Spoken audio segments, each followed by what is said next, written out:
This video is not for persons under the age of 13. By watching this video, you are declaring that you are above 13 years of age.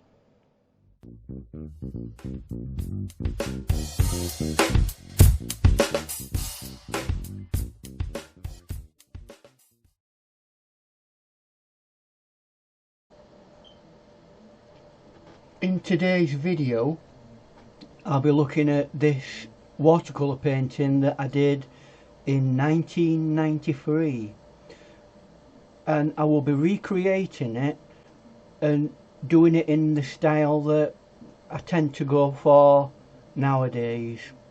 So let's take a look at that, and we'll start with the tools and equipment that I'm going to use. To start with, let's just have a look at the brushes that we'll be using. All of them apart from this one.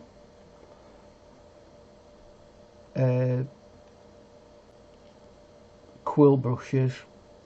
We've got a large mop, pointed mop quill, and then a much more detailed version of a pointed mop, and then we come down to this very small one. Now they don't quite get the detail that we need, so I've got this Japanese or Chinese calligraphy brush, so that will do any detail that I need to do, although I'm not going hyper detailed today. Just a couple of control tools. I have this to dab me water off of excess water, like that, on my brush, and when I'm wanting to take some paint off or excess water off of the paper, I blot it with this toilet roll, basically. So there are your controls. Last but not least are my paints. Obviously watercolours, but these are Senneliers. Now when I did my original painting, I wouldn't have used these. I probably would have used either Winsor & Newton or De La Rone paints, and there wouldn't have been pro paint. So this is a bit of a difference between what I use now and what I used back then.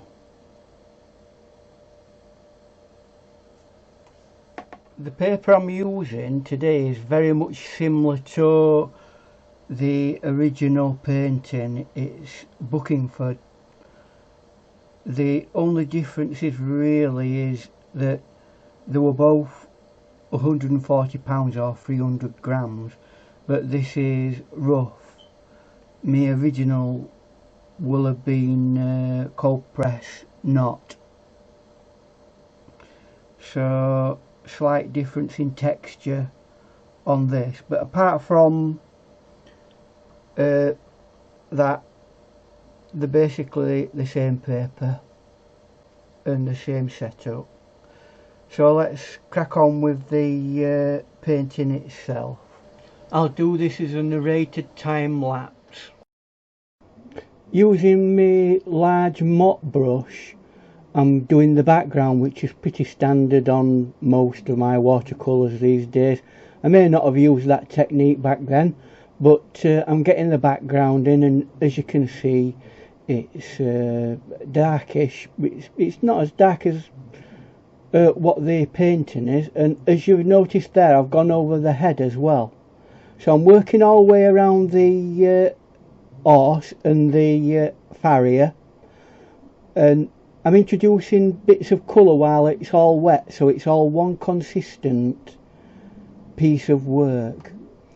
And the dark area that I've done there, although it does look dark and grey, it's a purpley colour, that.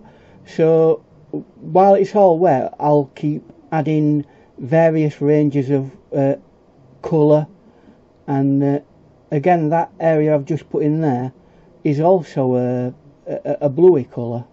I'm taking out a little bit of the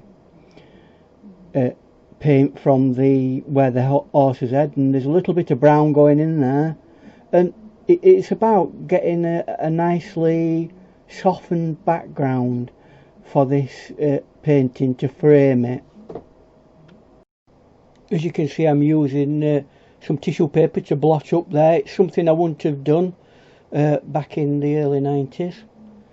And again, it's going over layer by layer. And I'll re-emphasise this point. This is not black that I'm putting on it. It's a very dark purpley colour.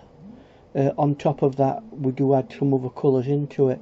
And I'm going to go around all the outer edges that I need to go around with it. And various areas. And I'm not uniformly adding this colour.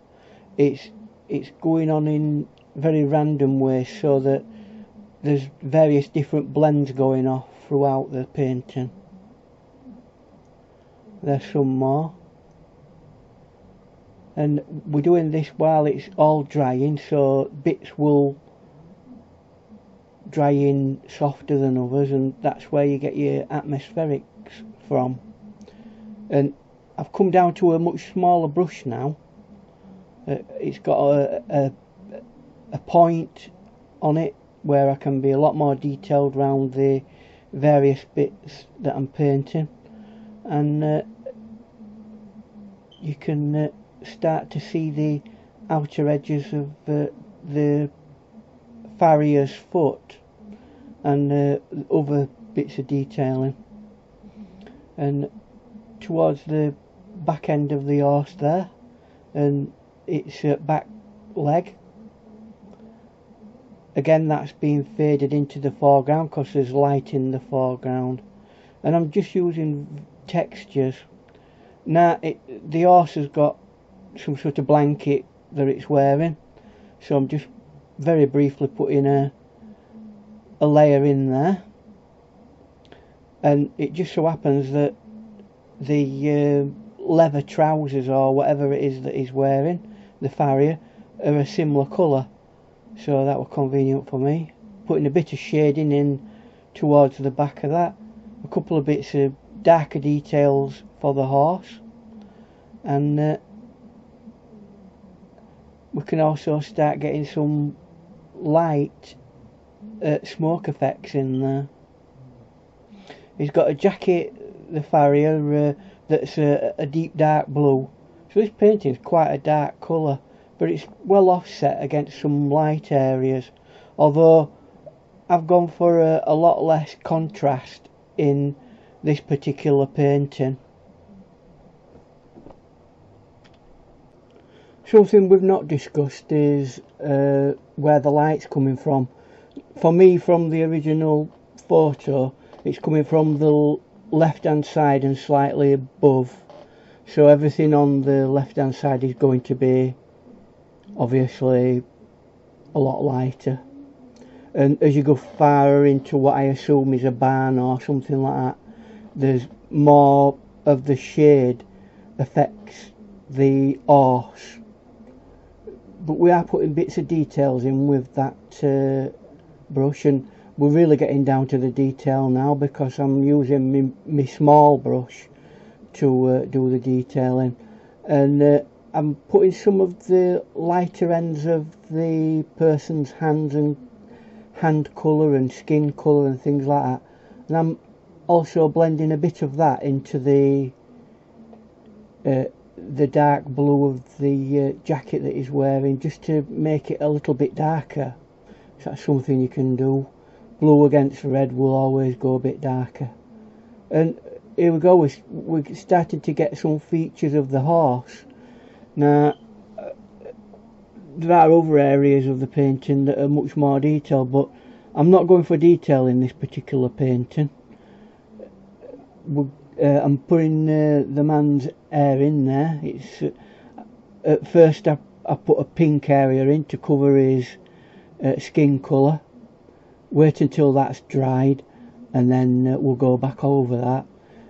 A little bit more work on the horse, and little bits of work on the smoke, blobbing here and there with bits of greys and various other colours, and now we're getting into the shading area of looking for areas that will definitely be in shade, which helps give the sense of dimension.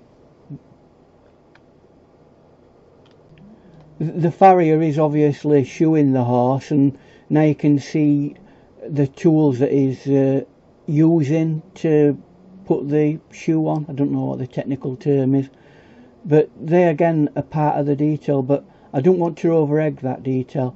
And on the subject of detail, I'm putting the idea of a certain amount of detail in certain areas just to give the painting a bit more interest.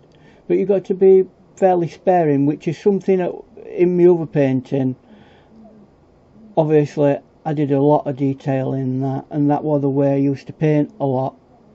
Now, one of the things I've took away from this process is maybe more of a balance between the type of painting that I do today, more fluid, loose, and adding the detail that's necessary. I'm doing a bit more emphasis around the shaded areas. I've got the shoe in as well, and this is all helping build up to the end of the painting. We're re-emphasising the tools that he's using, so more work on the shaded area of his legs, and literally we're not that far away from completion. The horse has a tail which we're going to put in a bit better, and it really is time to look and go, is it complete? How much more should I really do on this? And back in the old days I probably would have spent another half a dozen hours on this painting, and really when it could have just done with a limited amount of work on it. Less is more. So I'm putting some texture in around the farrier and the horse, just to show a bit of ground and a bit of shadow coming in off that. And apart from that, we're literally almost all done. So little bits here and there, a bit more texture in, and literally we're done with the painting itself.